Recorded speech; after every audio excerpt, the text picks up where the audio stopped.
Dear friends, today I am going to teach you critical path method. So critical path method क्या होती है और उसे use करके हम प्रोजेक्ट ड्यूरेशन किस तरह से फाइंड आउट करने वाले हैं। ये डायग्रामेटिकल रिप्रेजेंटेशन है जो मैं आज आपको एक्टिविटी से दिखाने वाली हूँ। सो फ्रेंड्स, हमें यहाँ पे क्वेश्चन दिया हुआ है। इस क्वेश्चन में पहले तो एक्टिविटीज दी है और दूसरा एक्टिविटीज को लगने वाला टाइम दिया है, जो टाइम इन डेज दिया है। तो एक्टिविटी 1 to 2 के लिए लगने वाला टाइम जो है वो 2 डेज का है। एक्टिविटी 1 to 3 के लिए 4 डेज। इस तरह से सारी एक्टिविटीज का टाइमिंग दिया हुआ है। तो अभी हम लोगों को क्रिटिकल पाथ निकाली है। सो क्रिटिकल पाथ क्या होती है? जो पाथ सबसे बड़ा है हमारे प्रोजेक्ट के लिए, जो सबसे बड़ा पाथ होता है उसको हम क्रिटिकल पाथ कहते हैं। तो क्रिटिकल पाथ निकालने के लिए सबसे पहले हम लोगों को इस एक्टिविटीज का एक डायग्राम निकालना पड़ेगा, जिसे हम नेटवर्क डायग्राम कहते हैं। तो पहले हमको ये डायग्राम स्टार्ट करनी है। सो एक्टिविटी 1 to 2 से स्टार्ट होगा। तो मैं यहाँ पर आपको वो डायग्राम ड्रॉ करके बताऊंगी पहले, और उसके बाद हम लोग उसका क्रिटिकल पाथ फाइंड आउट करें। सो एक्टिविटी 1 to 2, तो बेसिकली एक्टिविटी 1 और 2 जो है वो इस तरह से स्टार्ट हो रही है, यानी कि एक्टिविटी 1 से एक्टिविटी 2 को जाने वाला एक पाथ है जिसके लिए टाइम लग रहा है 2 डेज का। तो मैंने यहाँ पर टाइम लिखा इसके ऊपर, यानी कि एक्टिविटी को मैंने एरो से दिखाया क्योंकि एक्टिविटी 1 to 2 जा रही है और उसके लिए टाइम ड्यूरेशन लग रहा है हमें 2 डेज का। एक्टिविटी 1 to 3, यानी कि एक्टिविटी 1 से और एक एक्टिविटी निकल रहा है जो 1 to 3 है। तो एक्टिविटी 1 to 3, अगर आपने एक्टिविटी 1 to 3 अगर ऊपर को दिखाया तो भी चलेगा। तो एक्टिविटी 1 to 3 का टाइम जो है वो है 4 डेज का। एक्टिविटी 1 to 4, देखो यहाँ पर फ्रेंड्स एक्टिविटी 1 to 4 यानी कि एक्टिविटी 1 से 2 के तरफ एक रास्ता गया है, 3 के तरफ। अब ये और एक जाने वाला है जो है 4 की तरफ, यानी कि एक्टिविटी 1 to 4 भी है यहाँ पर, जिसका टाइम ड्यूरेशन है 3 डेज का। तो हमने तीनों एक्टिविटीज यहाँ पर बना ली है। अब है एक्टिविटी 2 to 5, यानी कि एक्टिविटी 2 से 5 में जाने वाला है और 3 से भी 5 में आने वाला है। यानी कि देखो ये जो एक्टिविटी है 2 से 5, 3 से 5, यानी कि दोनों भी 5 एक्टिविटी को कनेक्ट कर रहे हैं। तो मैं यहाँ पर मेरा 5 एक्टिविटीज दिखा रही हूँ, जिससे 2 एक्टिविटी से यहाँ पर एरो आएगा। तो एक्टिविटी 2 to 5 के लिए टाइम लगने वाला है 5 डेज का, यानी कि 5 डेज जो है हमने यहाँ पर लिख लिए। और एक्टिविटी 3 to 5 से जो आया है उसको लगने वाला टाइम जो है वो है 2 डेज का, यानी कि यहाँ पर मैंने 2 डेज लिख लिए। देखो एक्टिविटी 2 to 5 के लिए 5 डेज और एक्टिविटी 3 to 5 के लिए 2 डेज।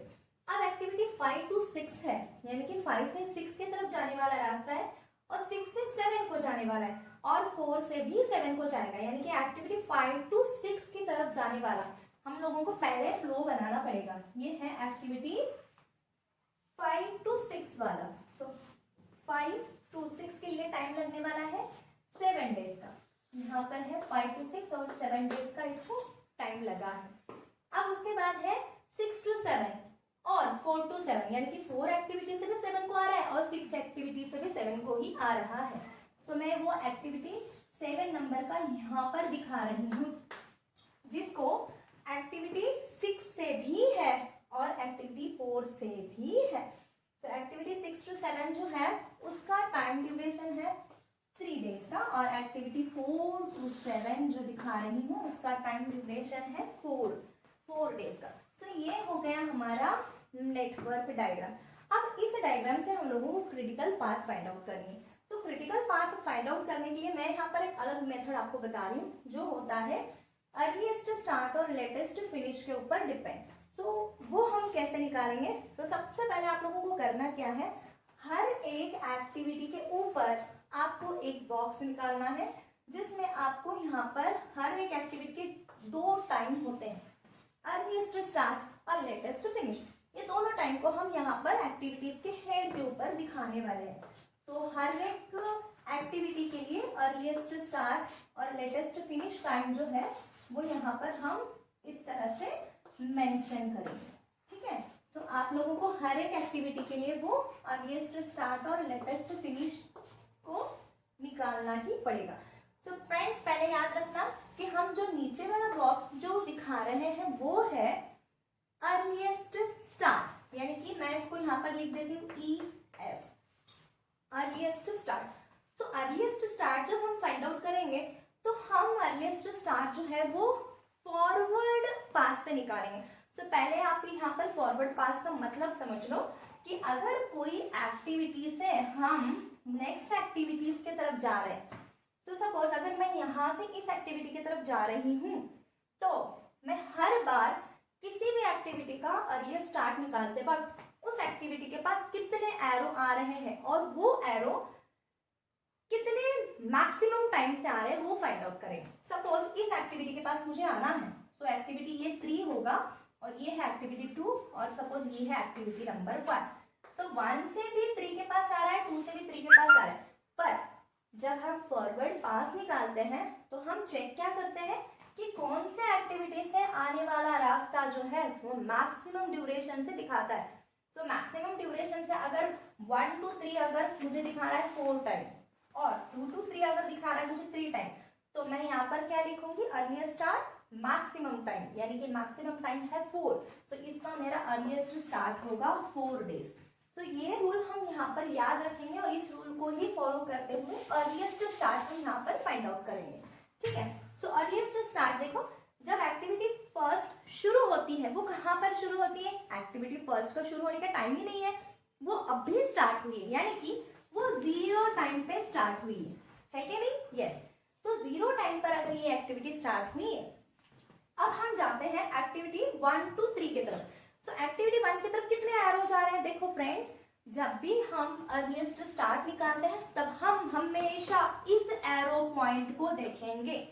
तो एरो पॉइंट कितने आ रहे हैं, अगर एक आ रहा है तो कोई प्रॉब्लम नहीं, आप इजीली फाइंड आउट कर सकते हो, पर 2 आ रहे हैं तो दोनों एक्टिविटी से आपको चेक करना पड़ेगा, जिस पाथ से आपको मैक्सिमम टाइम मिल रहा है वही टाइम आप यहाँ पर लिखोगे। तो यहाँ पर देखो 0 to 4, ओके, एक्टिविटी 1 to 3 की तरफ आने वाला अर्लीस्ट स्टार्ट। सो 0 प्लस ये वाला जो टाइम है 4, 0 + 4 यहाँ पर हो जाएगा 4, ओके। सो अभी मैं 5 एक्टिविटीज के लिए अगर अर्लीस्ट स्टार्ट टाइम निकालने की कोशिश करूंगी तो मैं नहीं निकाल पाऊंगी, क्यों, क्योंकि यहाँ पर 2 एक्टिविटीज से पाथ आ रहा है। कौन से एक्टिविटीज है, एक्टिविटी नंबर 2 to 5, 3 to 5। तो अभी मुझे दोनों में से मैक्सिमम टाइम जहां पर मिल रहा है वो देखना पड़ेगा। तो इसके लिए मुझे पहले 2 एक्टिविटी का अर्लीस्ट स्टार्ट निकालना पड़ेगा, यानी कि मुझे 1 to 2 भी निकालना पड़ेगा, ओके। तो 1 to 2 के लिए देखो सिंगल एरो है, एक ही एरो, तो यहाँ पर मैं 0 + 2 करके ये यहाँ पर 2 लिख सकती हूँ, ओके। सो अब अगर मैं एक्टिविटी 5 का टाइम निकालने की कोशिश कर रही हूँ तो मैं निकाल सकती हूँ, क्यों, क्योंकि यहाँ पर मेरे पास एक्टिविटी 3 to 5 है और 2 to 5 है, यानी कि एक्टिविटी 5 की तरफ जाने वाले 2 एरोस है। तो दोनों एरोज में से किस जगह से उसे मैक्सिमम टाइम मिल रहा है वो टाइम हम यहाँ पर मेंशन करेंगे। तो देखो एक्टिविटी 3 to 5 जो है ये यहाँ पर 4, 3 का अर्लीस्ट स्टार्ट जो था वो था 4 + 2 = 6 होगा, और यहाँ पर देखो 2 का अर्लीस्ट स्टार्ट क्या था, 2 + 5 = 7 होगा। तो मैक्सिमम कहाँ है फ्रेंड्स, मैक्सिमम है 2 + 5 = 7। तो मुझे यहाँ पर 7 लिखना पड़ेगा, यानी कि इस एक्टिविटी से आने वाला मैक्सिमम टाइम मुझे उसे वहां पर नोट डाउन करना पड़ेगा, ओके। सो अब एक्टिविटी 5 to 6 का मैं टाइम इजीली निकाल सकती हूँ, क्यों, क्योंकि एक्टिविटी 5 to 6 सिर्फ सिंगल एरो है, ओके। तो यहाँ पर सिंगल एरो दिख रहा है, यानी कि यहाँ पर मुझे दूसरे एक्टिविटी को देखने की जरूरत नहीं है। यहाँ पर मैं 7 + 7, यानी कि एक्टिविटी 5 का अर्लीस्ट स्टार्ट जो है 7 और उसके अंदर ये जो एडिशनल जो 7 टाइम लग रहा है 5 to 6 जाने के लिए, वो वाला उसमें ऐड करूंगी, यानी कि 7 + 7 = यहाँ पर हो जाएगा मेरा 14। तो अब फ्रेंड्स मुझे ये वाला नीचे वाला पाथ अभी फाइंड आउट करना है, क्योंकि मैं 7 एक्टिविटी में यानी कि 6 to 7 को अभी फाइंड नहीं कर सकती हूँ, क्यों, क्योंकि ये जो है 7 एक्टिविटी के पास 2 जगह से रास्ता आ रहा है, यानी कि पाथ 2 जगह से है, जो है 6 से और दूसरा है 4 से। तो पहले आपको 4 का अर्लीस्ट स्टार्ट निकालना पड़ेगा। सो 4 का अर्लीस्ट स्टार्ट निकालते वक्त आपको क्या करना है, 0 + 3 = ये आ गया हमारा 3, ओके। सो अब मैं 7 एक्टिविटी का अर्लीस्ट स्टार्ट निकाल सकती हूँ, वो कैसे, तो ये जो है 6 के ऊपर जो अर्लीस्ट स्टार्ट है 14 + 3 वो होगा 17, और यहाँ पर जो है मेरा अर्लीस्ट स्टार्ट 4 का 3 + 4 = 7। सो अभी फ्रेंड्स इसमें से मैक्सिमम कहाँ से आ रहा है? मैक्सिमम आ रहा है एक्टिविटी 6 to 7। सो 14 + 3 = 17। ये हमारा क्या हुआ? ये हमारा हो गया अर्लीस्ट स्टार्ट। तो फ्रेंड्स हमने अर्लीस्ट स्टार्ट कैसे निकाला, आपको समझ में आया? हमने अर्लीस्ट स्टार्ट निकालते वक्त फॉरवर्ड पास किया है, यानी कि हम आगे आगे आगे जाते गए हैं। तो वहां पर हमेशा हमने एडिशन की है, ठीक है। और एडिशन करते करते जब भी अगर कोई भी एक्टिविटी दो एरो से, यानी कि कोई भी एक्टिविटी दो एक्टिविटी से आ रही है, तो हमने दोनों एक्टिविटीज को कंपेयर किया है। जिस एक्टिविटी से मैक्सिमम टाइम मिल रहा है उसी एक्टिविटी का हमने यहाँ पर टाइम दिया है। तो ये हो गया हमारा अर्लीस्ट स्टार्ट। हम अभी निकालेंगे लेटेस्ट फिनिश, यानी कि ये जो ऊपर वाला बॉक्स है उसे हम बोलेंगे LF, लेटेस्ट फिनिश। ओके, तो यहाँ पर मैं LF लिख लेती हूँ ताकि हम यहाँ पर वैल्यू लिख सकते हैं। ओके, सो लेटेस्ट फिनिश। लेटेस्ट फिनिश क्या है फ्रेंड्स? लेटेस्ट फिनिश है एक्चुअली ये बैकवर्ड पास से आने वाला टाइम। ओके, तो जैसे हमने स्टार्ट टू एंड किया है उसी तरह से हम एंड टू स्टार्ट तक आने वाले हैं। सो फ्रेंड आपको ये पता होगा कि जब हम बिगिनिंग से एंड तक जाते हैं तब बढ़ते जाते हैं, और जब हम एंड से बिगिनिंग को वापिस आते हैं तब हम घटते हुए आते हैं। तो यहाँ पर क्या हुआ? सब्ट्रैक्शन। यस, वो आपको याद रखनी है। जब हम अर्ली स्टार्ट कर रहे थे तो हम क्या कर रहे थे? हम बिगिनिंग टू एंड जा रहे थे, इसीलिए हमने हमेशा एडिशन की है। पर अब हम लेटेस्ट फिनिश निकाल रहे हैं जो फिनिश से यानी कि एंड से बिगिनिंग को आएगा, ठीक है। तब हम एक रूल याद रखेंगे, क्या है? वहां पर हम लोगों को देखना है किसी भी एक्टिविटी को अगर दो टेल मिल रहे हैं, यानी कि देखो ये एक्टिविटी का मुझे टाइम निकालना है सपोज, तो इस एक्टिविटी का टाइम अगर मुझे निकालना है तो हमेशा मुझे देखना है कि इस एक्टिविटी के पास, यानी कि अगर हमने इधर से कंसीडर किया, इधर से नहीं कंसीडर करते हुए अगर हमने इधर से कंसीडर किया, तो हमें देखना क्या है? ये एक एक्टिविटी और ये एक एक्टिविटी। सपोज ये है एक्टिविटी नंबर 7, एक्टिविटी नंबर 6, और यहाँ पर है मेरा 4 नंबर का एक्टिविटी। सपोज कंसीडर कीजिए एक्टिविटी 7 to 4 के लिए मुझे टाइम लगने वाला है 3 का, और एक्टिविटी 6 to 4 के लिए टाइम लगने वाला है 2 का। सो अभी आपको ये भी तो याद रखना पड़ेगा कि हम बैकवर्ड जा रहे हैं, तो बैकवर्ड जाते हुए हमें मिनिमम का ख्याल रखना है, यानी कि हम कम से कम वैल्यू, यानी कि कम से कम ड्यूरेशन जहां पर भी मिल रहा है उसको हम कंसीडर करेंगे। यानी कि 7 to 4 के लिए जो एक्टिविटी का पाथ है उसके लिए टाइम मुझे लगा था 3 डेज का, और 6 to 4 के लिए टाइम लग रहा है 2 डेज का। सो मिनिमम कहाँ आ रहा है? यस, मिनिमम है यहाँ पर। सो इस एक्टिविटी के लिए मैं लेटेस्ट फिनिशन की जो ऊपर के बॉक्स में हम लिखते हैं वो 2 लिखूंगी।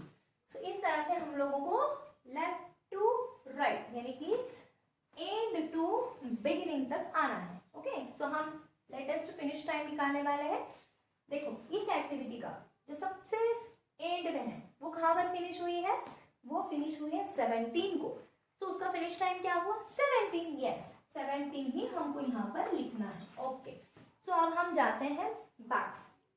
अब देखो एक्टिविटी 7 to 6, देखो हमेशा यहाँ पर टेल को कंसीडर करो, टेल को याद रखो। सो एक्टिविटी 6 के पास कितने टेल आ रहे हैं? Only single tail. तो 7 से 6 में आने वाला एक ही टेल है। यस, तो मैं ये जो 17 है, 17 से ये जो 3 टाइम ड्यूरेशन उसको सब्ट्रैक्ट करूंगी। सो 17 - 3 कितना आएगा? 14। Yes, exactly. सो अब मैं 6 to 5 एक्टिविटी, देखो 6 to 5 एक्टिविटी के पास जाने वाला सिर्फ एक ही टेल है। देखो यहाँ पर एक ही टेल दिख रहा है। यस, एक ही टेल है। सो अब मैं 14 - 7 करूंगी, यहाँ पर मेरा आ जाएगा 7। ओके, अब देखो यहाँ से इस एक्टिविटी 5 to 3 को जाना है, मैं निकाल सकती हूँ। यस, यहाँ पर 3 के पास आने वाला सिर्फ एक ही टेल है, 5 से 3 की तरफ आने वाला एक ही टेल है। तो अभी यहाँ पर मैं ये जो 7 है, 7 - 2 करूंगी तो यहाँ पर मुझे 5 मिल जाएगा। ओके, पर मैं एक्टिविटी 3 to 1 का नहीं निकाल पाऊंगी क्योंकि एक्टिविटी 1 के पास 3 टेल आए हुए हैं। कहाँ से? 3 से आया हुआ है, 2 से आया हुआ है और 4 से भी आया हुआ है।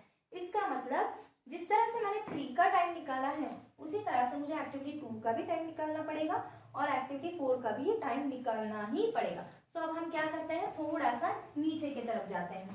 सो अभी देखो यहाँ पर एक्टिविटी 5 to 2, एक्टिविटी 5 to 2 अगर कंसीडर किया तो यहाँ पर भी सिंगल टेल आ रहा है जो 5 to 2 की तरफ है। तो यहाँ पर भी हम टाइम निकाल सकते हैं 7 minus 5, देखो ये वाला जो है लेटेस्ट फिनिश 7 minus 5, यहाँ पर कितना आएगा 2। ओके, यहाँ पर हमारा 2 आ गया है।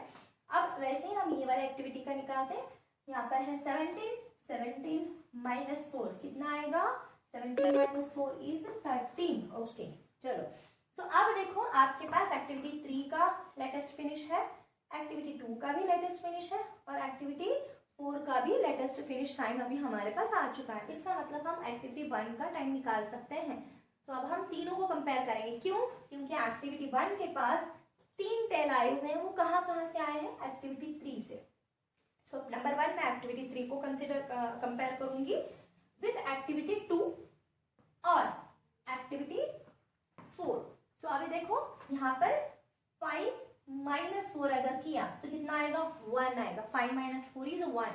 यहाँ पर 2 है, 2 minus 2 is 0, देखो ये 0 है। और यहाँ पर 13 minus 3 ये 10 है। तो मिनिमम कहाँ से आया, एग्जैक्टली मिनिमम आ रहा है एक्टिविटी 2 से, यानी कि 2 minus 2 अगर मैंने किया तो ये आएगा मेरा 0। सो हम लोगों ने यहाँ पर जो है अर्ली स्टार्ट और लेटेस्ट फिनिश, हर एक एक्टिविटी का अर्ली स्टार्ट और लेटेस्ट फिनिश हमने यहाँ पर फाइंड आउट किया।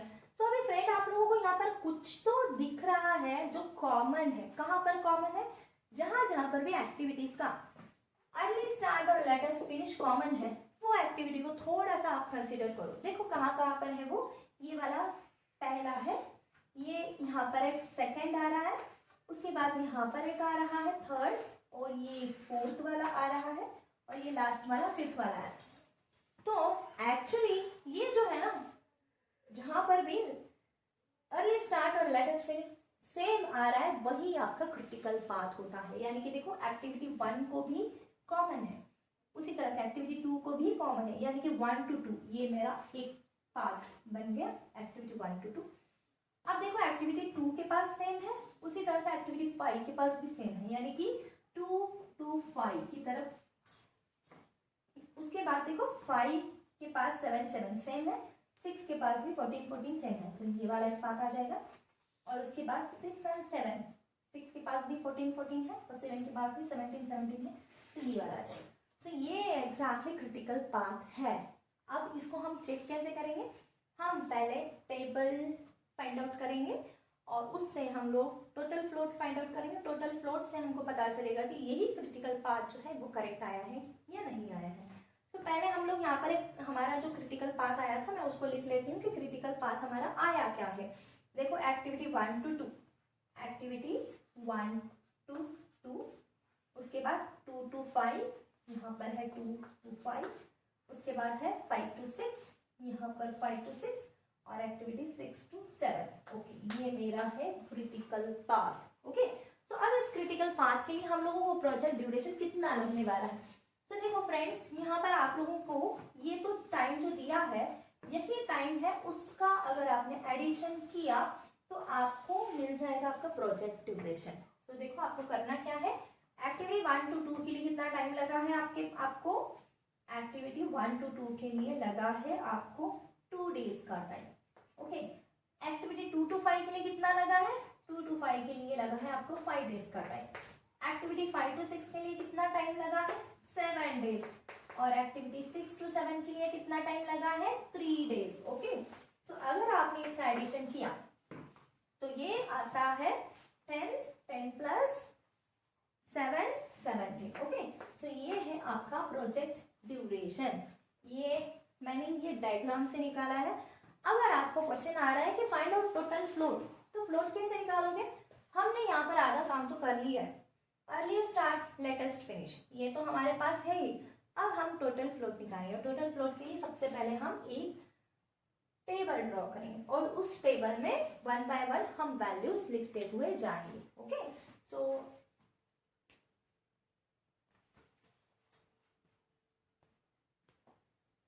तो चलो अभी हम लोग फिर से टेबल की तरफ आते हैं, जहां पर हम लोगों को अर्ली स्टार्ट लेटेस्ट फिनिश ये लिखना है। जैसे हम लोगों ने यहाँ पर निकाला था, यहाँ पर हमने कैलकुलेट किया था, वो हमको यहाँ पर लिखना है। हमेशा एक याद रखना, एक रूल है कि जब भी मैं आपको बोलूंगी कि आपको अर्लीस्ट स्टार्ट का टाइम बताना है, तो एक्टिविटी 1 एंड 2, एक्टिविटी 1 एंड 2 का अगर मैंने अर्लीस्ट स्टार्ट बोला तो आपको अर्लीस्ट स्टार्ट हमने लिखा कहाँ है, येलो कलर में, तो ये जो टाइम है यहाँ पर ऊपर जो भी टाइम लिखा होगा वो आपका अर्लीस्ट स्टार्ट के बॉक्स में आएगा। यानी कि एक्टिविटी 1 to 2 को स्टार्ट करने के पहले वाला जो टाइम है वो अर्लीस्ट स्टार्ट में आएगा। ओके, सो अब देखो मैं आपको 1 by 1 एक्टिविटी पूछूंगी। Activity number 1 to 2, activity number 1 to 2, sorry activity number 1 to 2 ये यहाँ पर है। इसका अर्लीस्ट स्टार्ट अगर आपको बताना है तो वो कहाँ पर है, वो है 0। ओके, एक्टिविटी 1 के सर के ऊपर जो भी अर्लीस्ट स्टार्ट लिखा है वो है हमारा एक्टिविटी 1 to 2 का अर्लीस्ट स्टार्ट, ये है 0।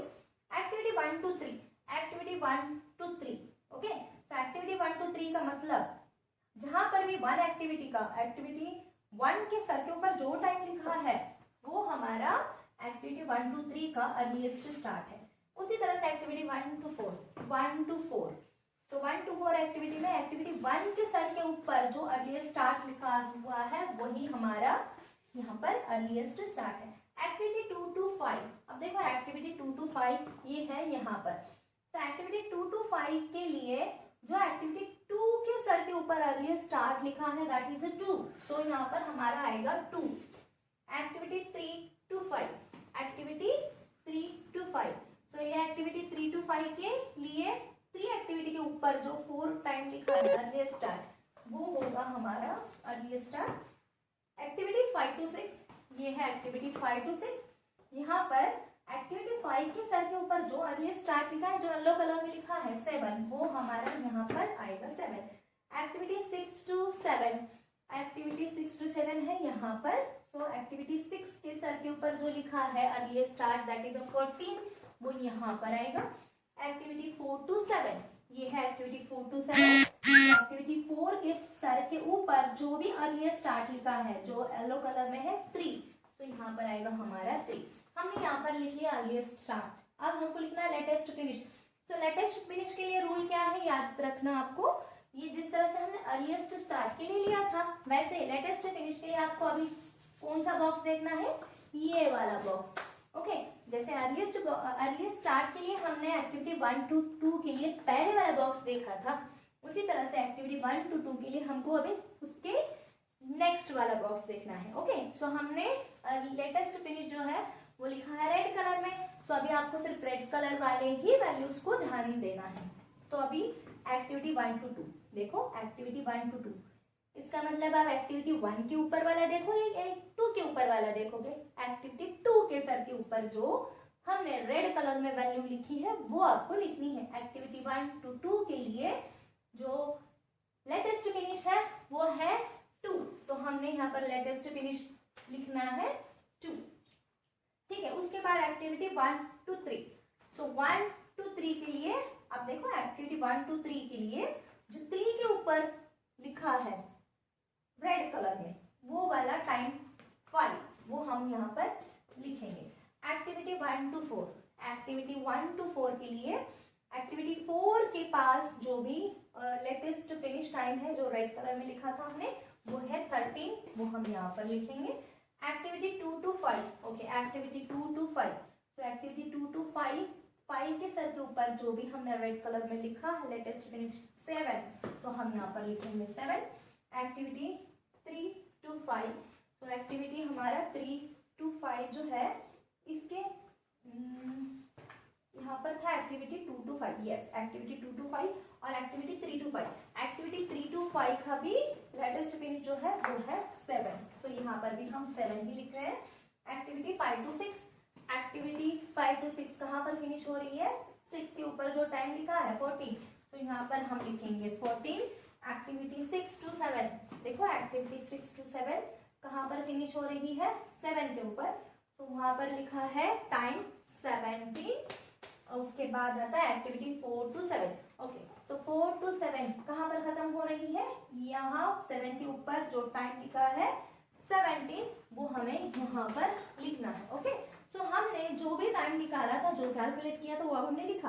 अब हम निकालेंगे अर्लीस्ट फिनिश और उसी तरह से लेटेस्ट स्टार्ट। जो हमने कैलकुलेट नहीं किया है डायग्राम के साथ, वो हम इस टेबल से डायग्राम कैलकुलेट करेंगे। तो देखो अर्लीस्ट फिनिश क्या है, earliest finish is earliest start plus time. Okay, so time हमारा यहाँ पर है, उस टाइम को अगर मैंने TIJ कहा तो earliest start plus TIJ। Okay, समझ में आ रहा है क्या? देखो मैंने यहाँ पे इसका और इसका एडिशन करना है, दोनों वैल्यू का मैंने यहाँ पर। तो फ्रेंड्स समझ में आ रहा है कि हम EF यानी कि अर्लीस्ट फिनिश किस तरह से निकाल रहे हैं। हम लोग यहाँ पर अर्लीस्ट स्टार्ट के साथ टाइम को ऐड कर रहे हैं और उसके बाद ही हमारा अर्लीस्ट फिनिश आने वाला है। यहाँ पर मैं लिखती हूँ, ये जो है ये वाला और ये वाला दोनों का यहाँ पर हम एडिशन करेंगे, तब हमारा आएगा earliest finish time. Okay, so ये देखो यहाँ पर है 2 plus 0 is equal to 2, 4 plus 0 is equal to 4, 3 plus 0 is equal to 3, 5 plus 2 is equal to 7, 2 plus 4 is equal to 6, 7 plus 7 is equal to 14, यहाँ पर है 3 plus 14 is equal to 17, 4 plus 3 is equal to 7। तो ये हो गया हमारा earliest finish. अब friends हम लोगों ने निकाला क्या था, हमारे डायग्राम से लेटेस्ट फिनिश जो हमने पिंक कलर में रेड कलर में लिखा हुआ था, तो हमने यहाँ पर लेटेस्ट फिनिश लिखा हुआ है। अब हमको निकालना है लेटेस्ट स्टार्ट। लेटेस्ट स्टार्ट क्या है, लेटेस्ट स्टार्ट है ये वाला जो हमारा लेटेस्ट फिनिश है, उसमें से जब हम हमारे टाइम को सब्ट्रैक्ट करते हैं, ये वाला जो टाइम है उसको जब हम TIJ को जब हम सब्ट्रैक्ट करते हैं, हम हमारा फिर वो आएगा लेटेस्ट स्टार्ट। तो मैं यहाँ पर फिर से एक बार एरो करके बताती हूँ, ये वाला जो टाइम है लेटेस्ट फिनिश, उसके साथ हमने TIJ को सब्ट्रैक्ट किया है, यानी कि हमने LF से TIJ को जब सब्ट्रैक्ट किया तो हमारा आएगा लेटेस्ट स्टार्ट टाइम। ओके, सो देखो यहाँ पर है 2 और टाइम है 2 माइनस 2 इज इक्वल टू 0, यहाँ पर है 5 minus 4 is equal to 1, 13 minus 3 is equal to 10, 7 minus 5 is equal to 2, यहाँ पर है 7 माइनस 2 इज इक्वल टू 5, यहाँ पर है 14 माइनस 7 इज इक्वल टू 7, यहाँ पर है 17 माइनस 3 इज इक्वल टू 14, और ये लास्ट में है 17 माइनस 4 इज इक्वल टू आएगा हमारा यहाँ पर 13।